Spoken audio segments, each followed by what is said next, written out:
Hello, universe. It's 11:58 on January 28th, so making progress on not starting these things at 11:59, because we know that's all reckless getting there so late, or at least so close to too late to count. But no, this counts. 11:58, Friday, January 28th, according to my Samsung Galaxy S4. Okay, so because my stupid phone will sometimes flip into the recording mode, I'm going into my miscellaneous files and I'm clearing out 600 megabytes of thumbnails that I don't even know why they're there. All right, that done. I think we can count on this thing in high recording mode. But on that note, I fear, okay, here's the thing. I'm, 4 episodes from quote-unquote finishing round 1 of this. And in so doing, we'll then be looking to upload that into some format in which at least I can direct my one friend and other people of interest to go listen if they care to do so. And in that regard, I'm also I'm seriously playing with the settings on my phone because I'm trying to make sure, okay, I'm back to my voice recorder. And yes, it does look like I've cleared out enough space to make sure that we stay in high recording mode. All right, those were the initial goals. It took me 1 minute and 47 seconds to accomplish those, but that is done. All right, and when I get to the end of episode 53, I will be looking to upload the entire set. And it seems like to me, one of the things that podcasts are troublesome for me personally is I like to listen to a lot of them all at once. And so I love finding one that's been in existence for 3 years I've never heard of that is just awesome. But those are almost impossible to find now. And so I get that content production is difficult. However, in a format like this, content production is stupidly easy because, unfortunately, not all the content has value. Unlike some production where the content is of extremely high value, this is content of extremely sporadic value. Knowing that, the best thing I can do is offer bulk listening so that you can mine for nuggets of value across swaths of desert and arid landscape. Metaphor realized. I do like to use arid and icy metaphors. Why? I don't know. But that said, I wonder if that goes to Star Wars. Maybe. That said, bulk drops, as they say today, of 53 episodes at once seem like about a good target for a monthly production, since the month has roughly 30 days, and that's roughly 2 episodes a day, which seems to be about the pace I'm on.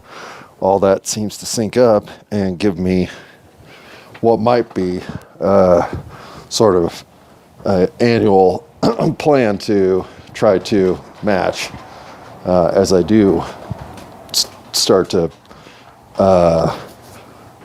gather the overall project scale and scope now a month in, or 27 days.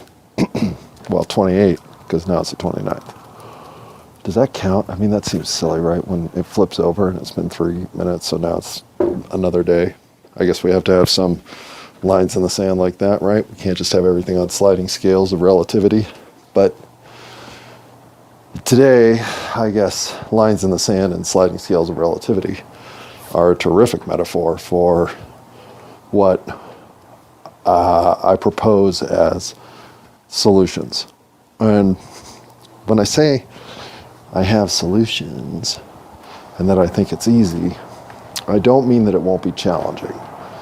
Because one of the biggest parts, one of the solutions that I now am ingrained so personally as to not even mention it, which, again, this, if anything, proves the universe is different than the one I grew up in, And that's the concept that truth has to become paramount in all aspects. We have to revisit the concept of factual truth, period. Across the board, with everybody, in every conceivable place that lies have crept in and are now parts of foundational platforms on which entire enterprises of lies have been built. Those are relics of another time, is the way I look at it. And the only way to leave them as such is to move forward in stark, honest, absolute truth. And that's most of why I'm doing this project.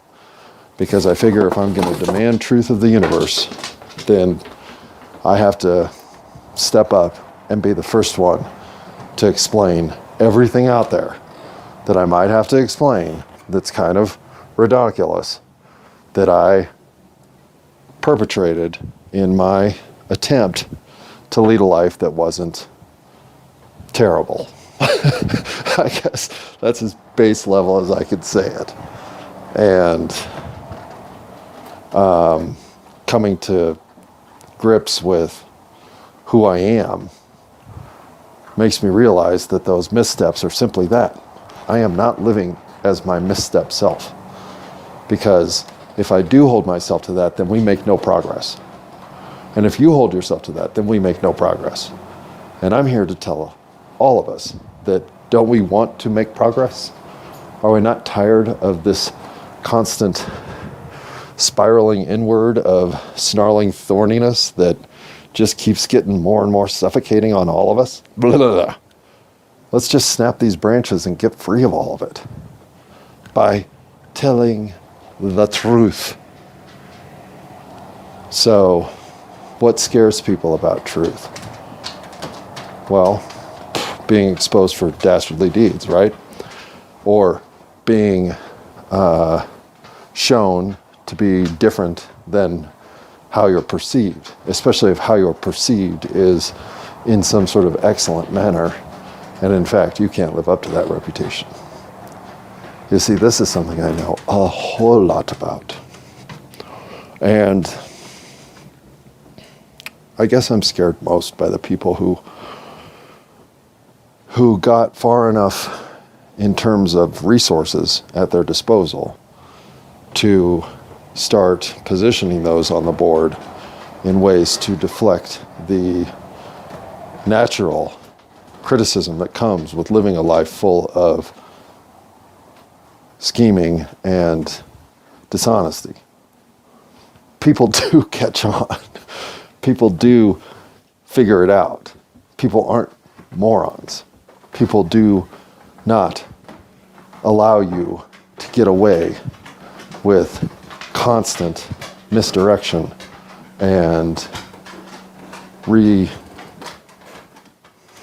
massaging of narratives that we know aren't the way you want them to have been.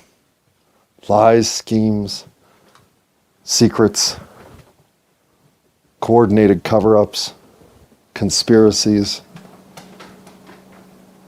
they all emerge eventually because they all ring false in some capacity.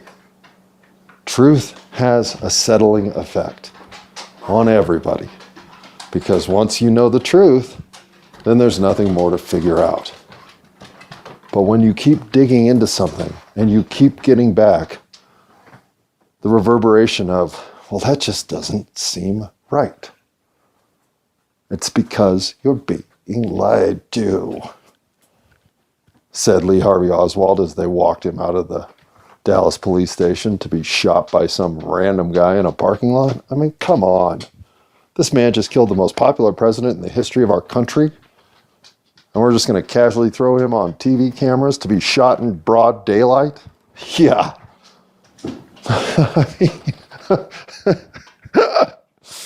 Yeah.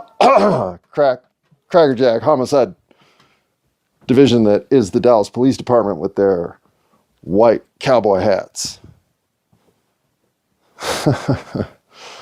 Again, if anything, is disheartening. It's how easily we are fooled. But you know why we're fooled? Because we want to believe we're being told the truth.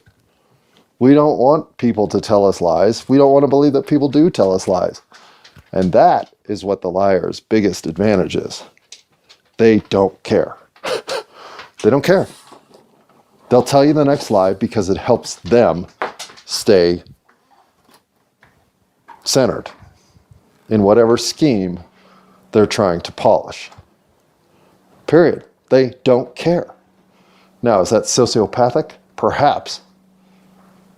But it's just extreme self-interest manifesting, really. Once you've told a lie and then you have to lie to cover it up, well, now you're in the process of just scheming. Because there's no extent to which you won't continue the scheme.